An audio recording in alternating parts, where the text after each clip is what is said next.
আসসালামু আলাইকুম ওরহমতুল্লাহি ওবারাকাতু।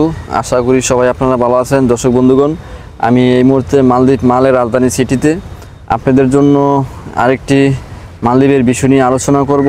আজকে মালদ্বীপের বিশাল যেই পরিস্থিতি বর্তমানে, অসংখ্য ভাই বেরাদর অনেক আশা নিয়ে আছে মালদ্বীপে। কিছু লোক অবশ্য আস্থা আছে। মালদ্বীপের বিশাল ব্যাপারটা হচ্ছে আওয়াজ মানে যে একটি কাজ, মালদ্বীপের শব্দ ভাষা মানে আমরা তাড়াতাড়ি বলি একটা কাজ তাড়াতাড়ি শেষ করতে বা যে কিছুর বিনিময় হোক। তো মালদ্বীপের পরিস্থিতিটা এরকম হচ্ছে বর্তমানে, মানে বেশি রকমের অতিরিক্ত ভিসার কাজ হচ্ছে না, কিন্তু সর্বোচ্চ ভিসার কাজগুলো আপনার খুবই সীমিত কম হইতেছে। পুরাপুরি অফিসিয়ালিভাবে হয় না, কিন্তু কিছু কিছু কোম্পানির কাজ হয়, সেইটাও আবার অনেক টাকা পয়সা দিয়া করতে হয়। বাংলা পড়ায় 1 থেকে 1.5 লাখ টাকার মতন এক্সট্রা অ্যাডভান্স দিয়া কাজ করাইতে হইতেছে, যাতে তাড়াতাড়ির জন্য। এটা সবার ক্ষেত্রে না, যারা অতি দ্রুতভাবে আসতে চায়, যারা বেশি টাকা দিয়া অবশ্য এই কাজগুলো করতে হয় আওয়াজের জন্য, মানে তাড়াতাড়ির জন্য।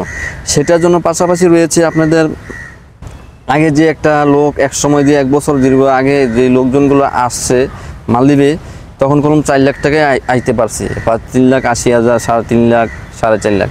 কিন্তু বর্তমানে 5 লাখ টাকা এই লাগে আসতে, 5 লাখ, 5.5 লাখ টাকা, এরকম একটা পরিস্থিতি দাঁড়াইছে। যার কারণে ওই যে 1 থেকে 1.5 লাখ টাকা দিয়া মানে তাড়াতাড়ি করানোর জন্য ওই জায়গায় টাকা পয়সা দেওয়া হয়, এই কারণে এই অবস্থাটা। তবে আমি বাংলাদেশের সকল ভাই ব্রাদারকে বলতে চাই, যারা আপনারা আসতে চাইতেছেন বা পাসপোর্ট জমা দিয়ে রাখছেন দীর্ঘ অনেক দিন, তাদের যারা পাসপোর্ট জমা দিয়ে রাখছেন, বিশেষ করে তাদের সাথে খুব যোগাযোগ সঙ্গ রাখেন। আপনাদের আগে কীরকম রেটটা ছিল, হয়তো কিছু যদি বেশিও যায়, সেই ক্ষেত্রে 20-30 হাজার টাকা বেশি গেলেও কাজগুলো কইরা হয়তো আসতে পারেন, যদি ভালো একটা কোম্পানির ভিসাগুলো ওঠে। যার কারণে যারা দিন আপনারা দেখা গেছে টাকা পয়সা জমা দিয়েছিলেন দীর্ঘ 9 মাস 1 বছর আগে, তখন কলম ভিসার রেটটা একরকম ছিল, এখন আবার আরেক রকম হতে চলছে। এই তাড়াতাড়ির কারণে হয়তো তাদেরও একটু লস আছে। অনেক সময় পেমেন্ট করছিল, ভিসা করছিল, ক্যান্সেল হয়ে গেছিলো ওই সময়। তো সেইটার ক্ষেত্রে গেলেও অবশ্য একটা ড্যামেজ আপনারা দুইজনে মিললেই সব কিছু করতে হবে। যারা দিয়েছেন দীর্ঘ অনেক দিন ধরে, সেটা আপনাদেরও বুঝতে হবে, বুঝে কাজকামগুলো করতে হবে।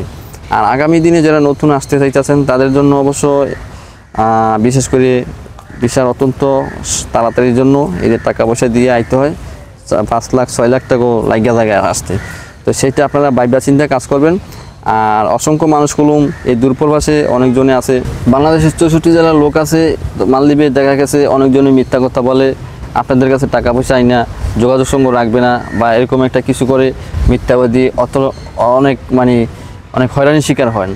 তো সেই ক্ষেত্রে আপনার পরিবার বা আত্মীয়স্বজন যদি মালদ্বীপ যারা থাকে, তাদের সাথে সবসময় যোগাযোগ সঙ্গ রেখে আপনারা কী করবেন, কী করলে ভালো হবে, আপনার টাকাটা কি মাইল যাতে না যায়, সুস্থভাবে সুন্দর মতন শান্তি মতন যাতে মালদ্বীপ আসতে পারেন, সেটা আপনাদের ভূমিকা রাখতে হবে। সেই আপনার কাছের প্রতিবেশী বা আপনার বংশতুল্যভাবে আপনার ভাই ব্রাদার কোনো আত্মীয়স্বজন যদি থাকে মালদ্বীপে, তাদের সাথে যোগাযোগ করে আপনারা অবশ্য নিরাপত্তাভাবে আসার জন্য পরিস্থিতি নিতে পারেন। টাকা হয়তো বেশি লাগবে, কিন্তু যাতে রিস্কটা যাতে নিরাপত্তা থাকতে পারেন, যাতে আপনাদের কোনো হয়রানির শিকার না হন, সেটা আপনারা ভাইবা চিন্তা আপনারা কাজগুলো করতে পারেন মালদ্বীপের জন্য। মালদ্বীপের বড় দুঃখজনক, বর্তমানে মালদ্বীপের ভিসার কাজ খুবই কম হচ্ছে, কিন্তু অন্য দেশের পাকিস্তানের, নেপাল, ইন্ডিয়া সব দেশের লোক আছে, কিন্তু বাংলাদেশের জন্যই আমাদের একটু বড় দুঃখ লাগে, কাজকামগুলো হচ্ছে না, অনেক সমস্যা হইতেছে। তো আমরা দোয়া করি, সবাই দোয়া করবেন বীর বন্ধুগণ, আল্লাহ যেন রব্বিল আলামিন আমাদেরও একটা ভালো একটা রাস্তা ধরায়, আমরা যাতে সচলভাবে মালদ্বীপ আসতে পারি, দেশের মানুষ আসতে পারে, কাজকাম করতে পারে, টাকা পয়সা কামাইতে পারে, সেটাই বেটার। তবে আপনাদের কাছে আরেকটি রিকোয়েস্ট, বিশেষ করে আমার এই চ্যানেলটা অবশ্য লাইক করে শেয়ার করে দিবেন, কমেন্ট করে জানাবেন বাংলাদেশের কোন জেলা থেকে আমাকে দেখছেন, আর অবশ্য আপনাদের মতামত জানাবেন। আমি অত্যন্ত বিজি থাকি, অনেক সময় আপনাদের কমেন্টের রিপ্লাই আমি দিতে পারি না। এই তো সময় হলে মাঝে মাঝে আপনাদের মাঝে ভিডিও আপডেট দিই, কিন্তু আমার এই ভিডিও আপডেট আমি যে চ্যানেল থেকে যে টাকা কামাবো বা কিছু করবো এরকম কিছু না।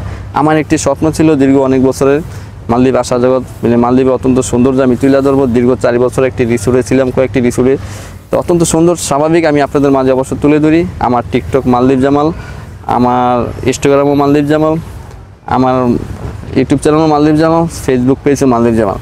তো সবারই আমি একটু দেখার মতন আর কি মালদ্বীপের দৃশ্যগুলো তুলে ধরি। তো সবাই ভালো থাকবেন, সুস্থ থাকবেন। আমি আজকে এই পর্যন্তই বিদায় নিলাম। প্রিয় দর্শক বন্ধুগণ, খোদা হাফেজ।